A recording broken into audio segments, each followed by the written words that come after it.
It's Wednesday morning. I've got to go let the animals out and head to the library.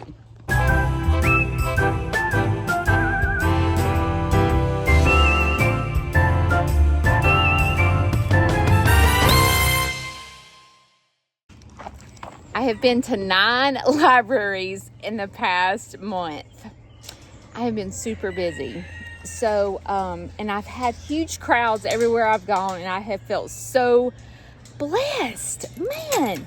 And yesterday, I got a call from the paper, and the paper said that they were at the library trying to interview me, but they couldn't get to me because there were so many people there. And I thought, is this really happening? Like, is this really happening? It's just amazing to be a part of what God is creating. As I approach this chicken coop right here, do y'all remember Ham that I rescued a couple of months ago? Well, he's decided he hates my guts. So every time I go in there to let the chickens out, I have to run like crazy to not get flogged. Okay, wish me luck. Wish me luck. I may have to get rid of him because he's being ugly. And I can't have ugly animals on my farm. Oh gosh, I'm dreading this.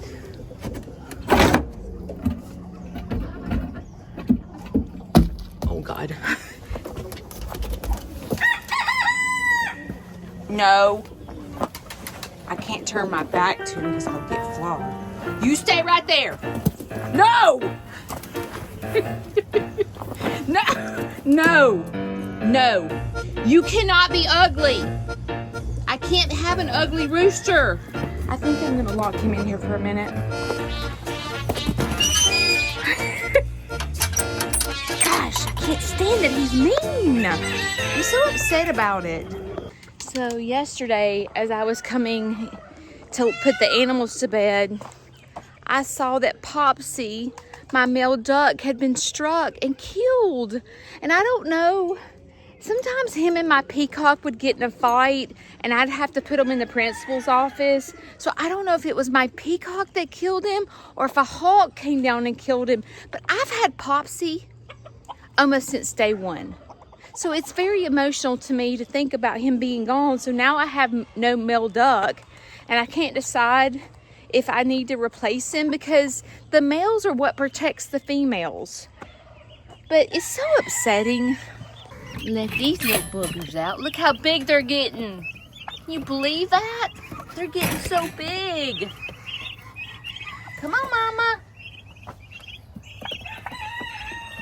It's so sweet to watch moms with babies.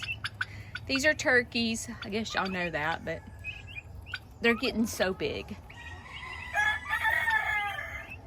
I took the other turkeys out of the brooder. Wait till you see them. Look how big these turkeys are. Do you remember them? These were the turkeys that were with Mom, and the hawks got several of them, and I took them away from Mom and raised them myself. But can you believe how big they are?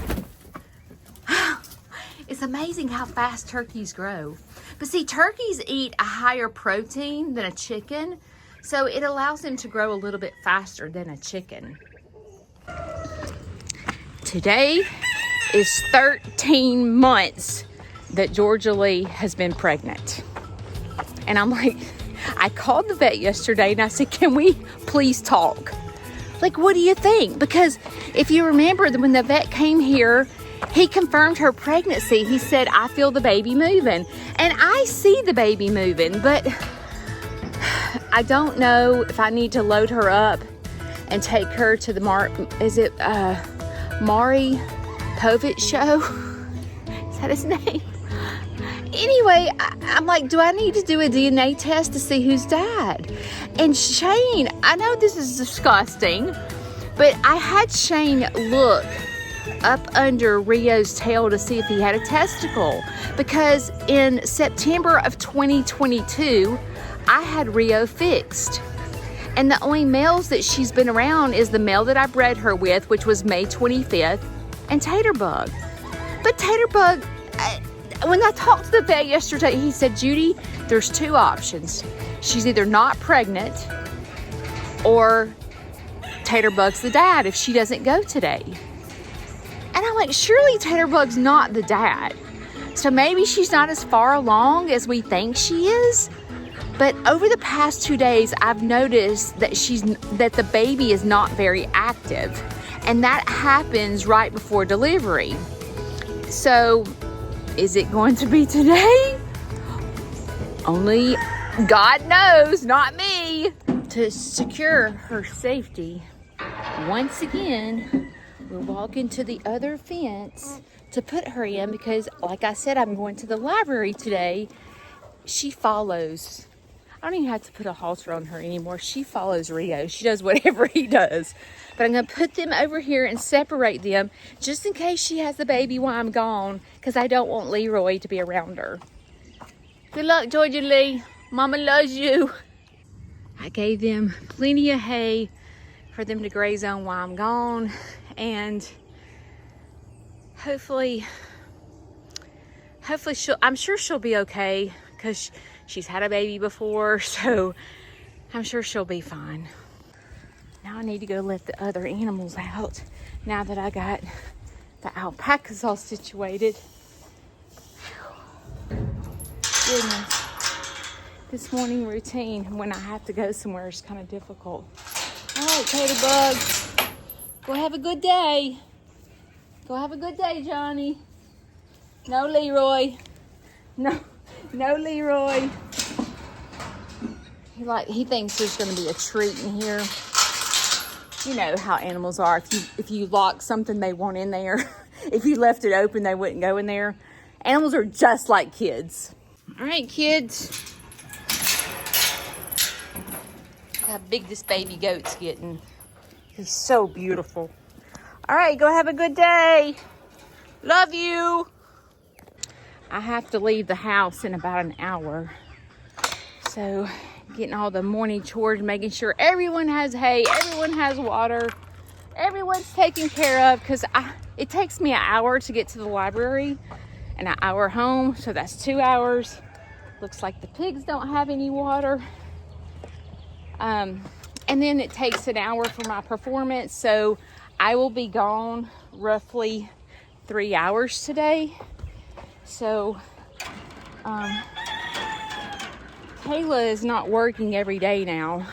She's working 2 to 3 times a week, so she will not be here today. So when that happens, that means I have double duty of work. I'm in the chicken coop where the peahen is that broke her leg. So today I decided to free range her because she's doing so much better. There she is. She still has a little limp, but she has been locked up for about 6 or 7 weeks now. And look, that's her baby. That's her baby going to see mom. And they're like been friends because they have been in the same coop together. But I think it's time to let her go and free range. She's much healthier when she free ranges. And hopefully, she may always have a limp. But listen, look how much better she was compared to leg being completely broken and not being able to walk at all. She has done fantastic. Oh, I just got stung by a wasp. Oh, it is burning like crazy. Oh, that hurt. My peahen that broke her leg. Oh, my wrist is killing me from that wasp. Oh, let me get out of here. She was actually a rescue. She was rescued a couple of years ago. Her mate that she was with passed away, and the lady called me because she was lonely, and she asked me to take her, and I said I would. So she's lived with me, I'd say 2 years, and she's always done really well. I hope I'm not allergic to wasp, because that son of a gun hurt. You see it? You can't see it. This is Popsy's favorite girl right here. She's gonna be lonely without him. I just put you some food out.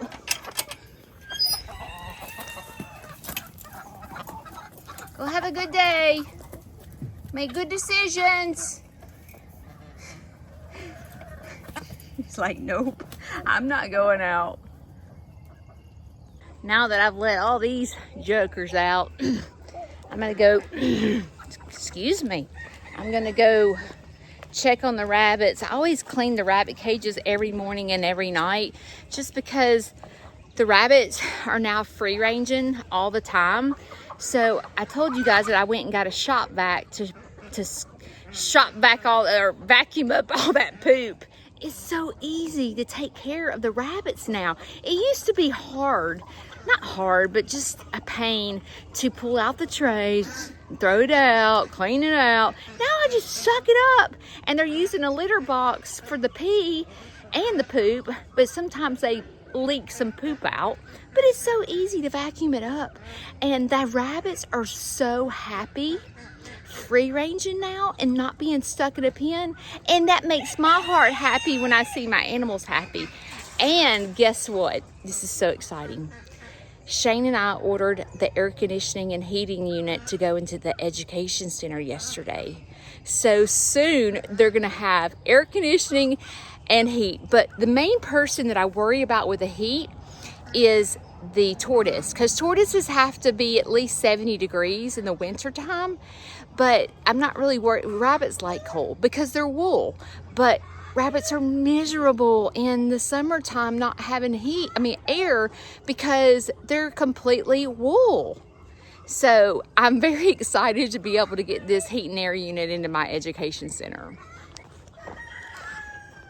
Over the spring and fall last year, I worked really, really hard to do as many I can't talk, I'm grabbing keys. I can't multitask. I can't multitask and talk at the same time. Y'all know how I am. So I worked really hard in the fall and spring to bring as many people to my farm as possible to do a fundraiser to build this education center for people that need it.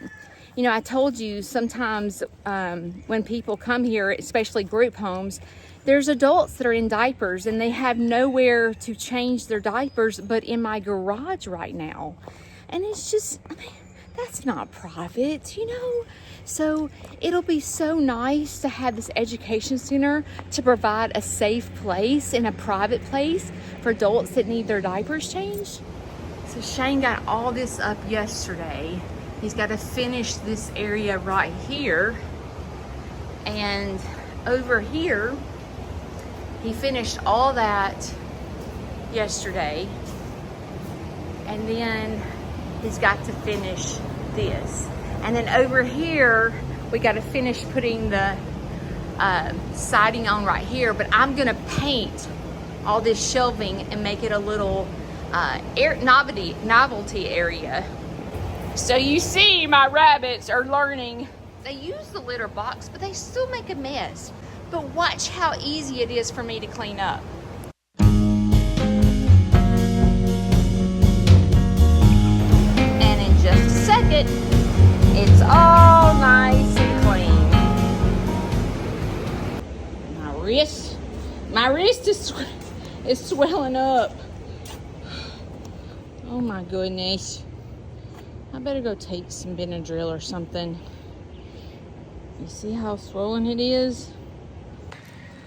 Now that all the animals are let out, I have some time to go eat my breakfast to energize myself so I can dance and read to these kids and drive to Southside.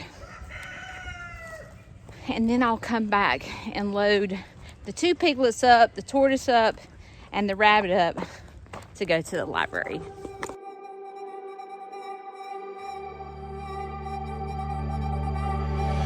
We're the last people standing, still dancing when the lights come on. The music is fading, but this is our favorite part. I used to feel like an outcast, but I think I'm alright after all. 'Cause you make me feel like I belong. You like me from me without all of the glitter, and you make me laugh just like a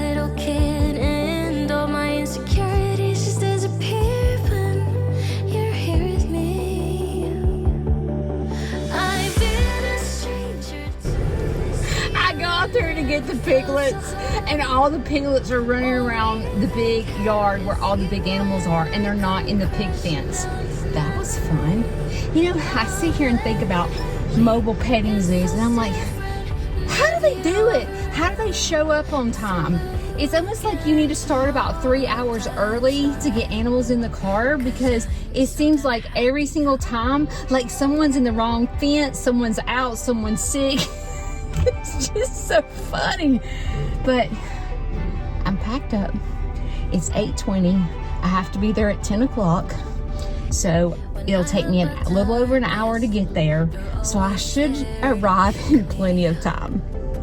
I don't think that I'll tell you enough that I love you and how you light me up. I used to feel like an outcast, but with you I know that I belong. Like it's us against the world. You like me from me without all of the glitter, and you make me laugh just like a little kid, and all my insecurities just disappear when you're here with me. I've been a stranger to this feeling, never felt so high. Won't even care if you were. I'm home from the library and I've taken a nap, and I can barely move my wrist from the wasp sting. As a matter of fact, it's swollen. It hurt so bad, but I took some Benadryl, so I laid down and took a nap, so hopefully it'll be better tomorrow. It's getting worse. My goodness. So last night we started working on the underpinning of the house and leveling the house. I say house, I guess I should say coop. We are leveling it up. Doesn't it look good? It's the cutest little coop I've ever seen. I just love it. People standing, still dancing when the lights come on. The music is fading, but this is our favorite part. I used to feel like an outcast, but I think I'm alright.